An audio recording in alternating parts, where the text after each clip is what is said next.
Assalamualaikum warahmatullahi wabarakatuh. Apa kabar sahabat sekalian, tim Inti Sacil?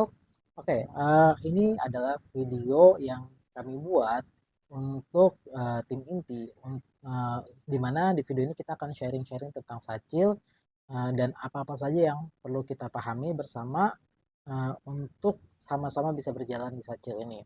Mungkin di video pertama ini saya akan cerita sedikit tentang Sacil, di mana memang Sacil ini apa sih tujuannya? Awal sekali Sacil dibuat itu tujuannya memang adalah untuk pembentukan karakter, pembangunan karakter, karena memang kita cukup konsen untuk pembentukan karakter generasi-generasi setelah kita, di mana saat ini memang generasi kita adalah generasi yang sebentar lagi harus menyerahkan tongkat estafetnya, dan generasi-generasi yang akan berjalan setelah kita tentu adalah generasi anak-anak kita. Nah, kita sebagai seorang yang akan menyerahkan tongkat estafet ini punya tanggung jawab untuk bisa memberikan apa ya? Memberikan warisan terbaik, memberikan satu persiapan terbaik untuk anak-anak kita, sehingga pada saat mereka harus berhadapan dengan dunia mereka nanti pada masanya, insya Allah mereka akan bisa menghadapinya dengan uh, apa ya, dengan cara yang terbaik, dengan uh, penerimaan yang terbaik. Nah, inilah yang akhirnya nanti jadi goals dari Sacil sendiri, gimana kita berharap dengan adanya Sacil, Sacil ini bisa jadi salah satu apa ya, bentuk ikhtiar kita untuk sama-sama bahu membahu bersama sahabat-sahabat kita yang lain yang di luar Sacil, yang sama-sama konsen di sini untuk membangun generasi emas muslimin. Nah, ini yang harus sama-sama kita pahami pertama kali. Oke. Nah, di video pertama ini juga saya akan sedikit bercerita atau membahas mengenai bagaimana prinsip pembentukan karakter yang nanti eh, ini akan kita coba ikhtiarkan lewat Sacil, baik dengan program-program yang sudah ada ataupun program-program yang akan berjalan ke depannya. Nah, jadi kita bicara dulu tentang prinsip pembentukan karakter dan kenapa nanti akhirnya jadi kita ke Siro. Nah, pertama, sebetulnya ada tiga prinsip dasar dalam pembentukan sebuah karakter dalam diri seseorang, sehingga yang tadinya masih jadi apa ya, jadi blueprint, dari blueprint sampai terejawantahkan, sampai teraplikasikan menjadi sebuah karakter. Nah, prinsip-prinsip dasar ini apa aja sih? Yang pertama, tentu eh, prinsipnya adalah ilmu. Jadi ilmu ini jadi pondasi. Tapi ilmu yang seperti apa? Tentunya kita ingin karakter yang terbangun itu nggak sembarangan, karena orang akan bertindak sesuai ilmunya gitu. Kalau memang ilmunya, ada orang-orang yang diajarkan, mohon maaf, misalkan ternyata dapat orang tuanya yang memang nggak peduli gitu, nggak peduli dengan akhirat, bahkan nggak kenal akhirat. Yang dipedulikan adalah bagaimana bisa menjadi penguasa di dunia, misal anggaplah seperti itu, bagaimana bisa hidup senang-senang di dunia.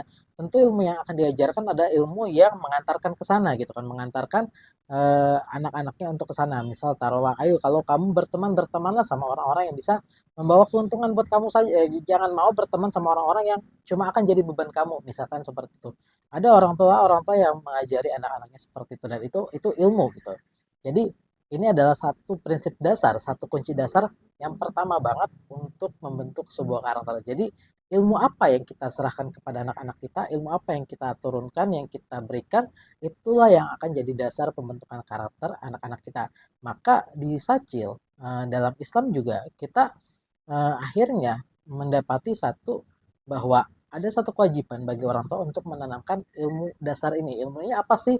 Nah, sebaik-baik ilmu yang bisa jadi pondasi bagi pembentukan sebuah karakter dalam diri manusia adalah akidah atau iman. Jadi ilmu tentang iman. Jadi di mana maka eh, ketika kita berbicara pembentukan karakter, kita sangat penting untuk menanamkan iman ini.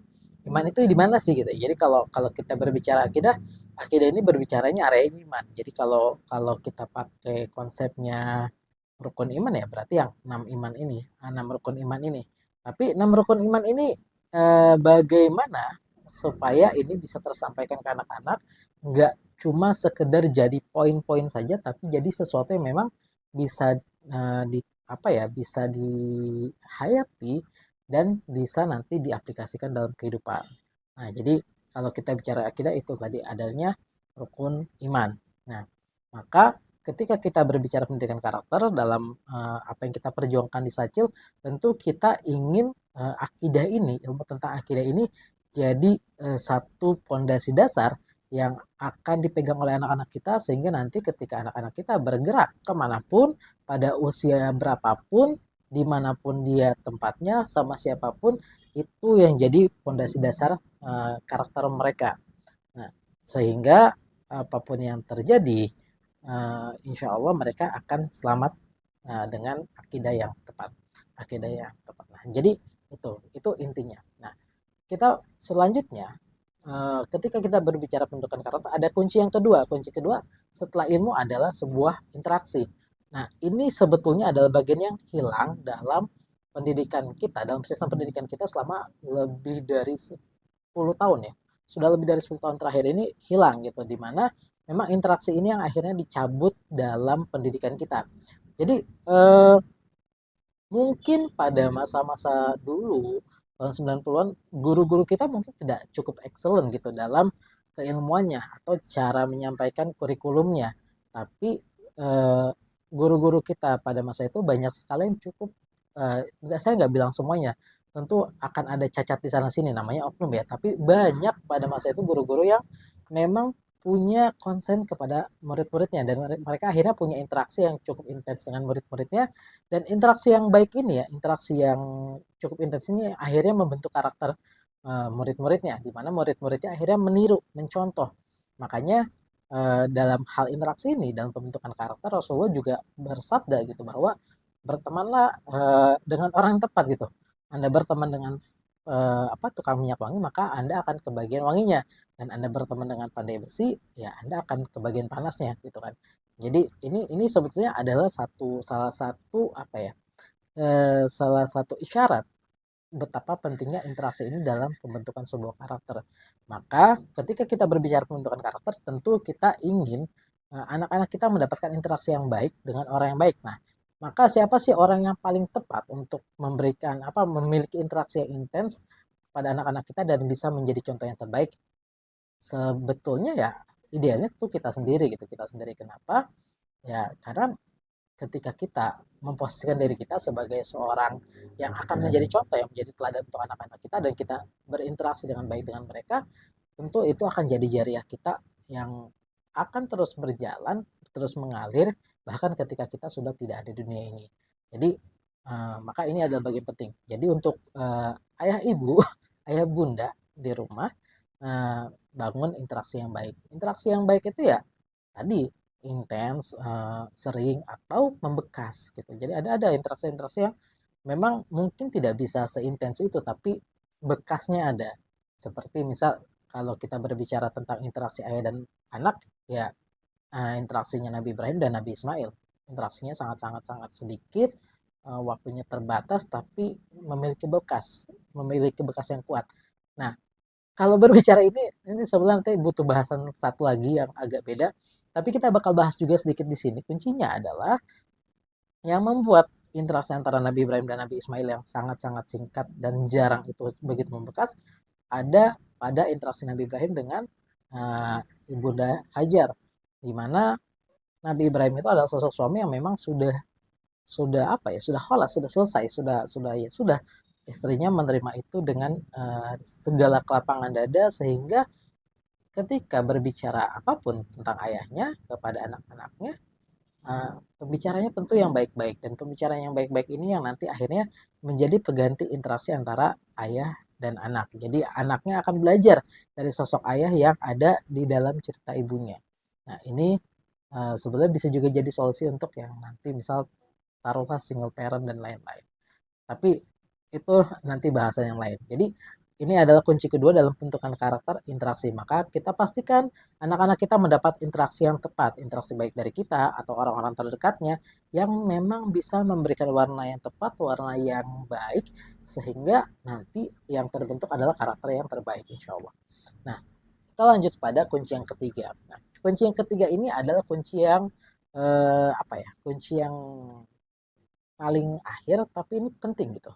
Jadi kalau tadi kita sudah memberikan ada ilmunya, ada interaksinya, maka kunci yang ketiga adalah area yang butuh perenungan untuk anak-anak kita dan kita dari kunci satu dan kedua ini yang akhirnya mengantarkan mereka nanti untuk bekal mereka untuk mencapai kunci yang ketiga, mendapat kunci yang ketiga. Jadi kunci yang ketiga adalah pemahaman diri yang nanti akan mewarnai karakter mereka.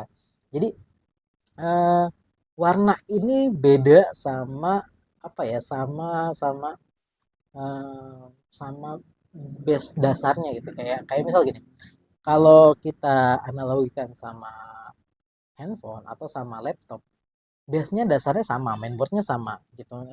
Sistem dasarnya sama.